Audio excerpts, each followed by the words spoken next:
In the following video, we're going to implement our trail map into our website using SwiftObject. Now, SwiftObject is a JavaScript library which allows you to implement or embed Flash within a website, staying within a web standards friendly method. And so you can go to Google Code or code.google.com to find this out, but looking through the documentation here can be a little confusing. So I think it's better to go through the code that I gave you to access here, because it will help you a little bit easier. So here's the code.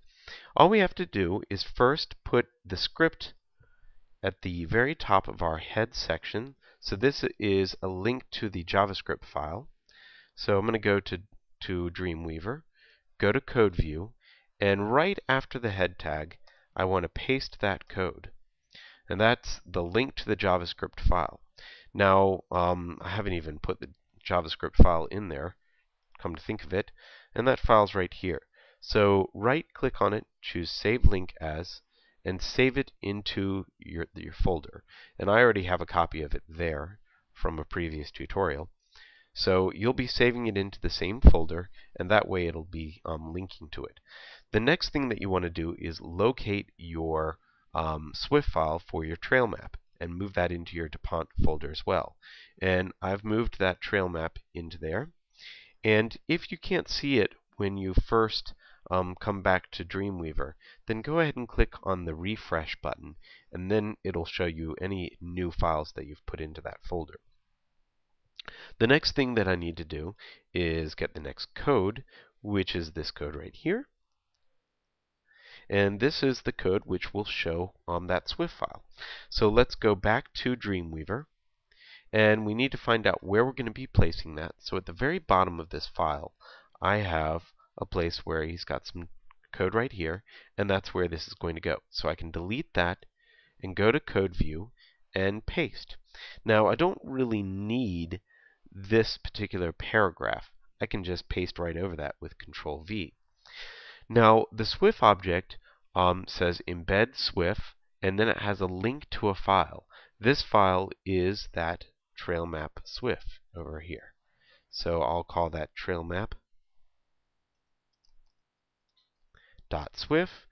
The name of the next thing is trail map, and that corresponds with the ID of trail map. And then we need our width and our height.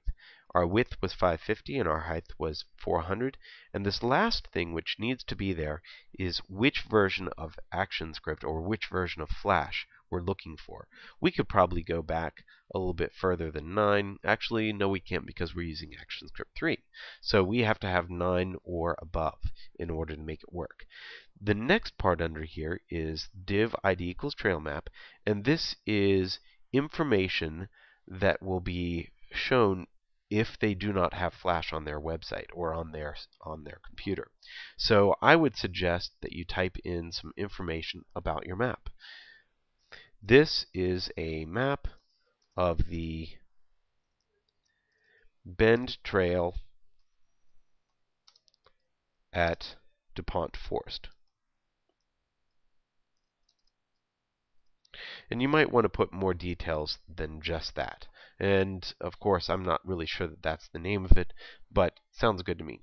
So let's save this, go back to our website, and let's see if we can find this page and test it out. If I go back up to the top and go to the Trails page, if I look down the page now, let's see, it says this is a map of that particular page, and it is not showing up right now. So it looks like we're going to have to troubleshoot for 1 second. Now I remember what the problem was. And I did this actually by design. I have it intentionally set to SwiftObject.js instead of SwiftObject2.js. And the reason why was because when I do change the code, you'll see that it will show the Flash file. But if I don't have it working, then you'll see at least that it shows the other alternate content. So all we have to do is change that code, save the page, and it will work. So let me know if you have any questions. Thanks.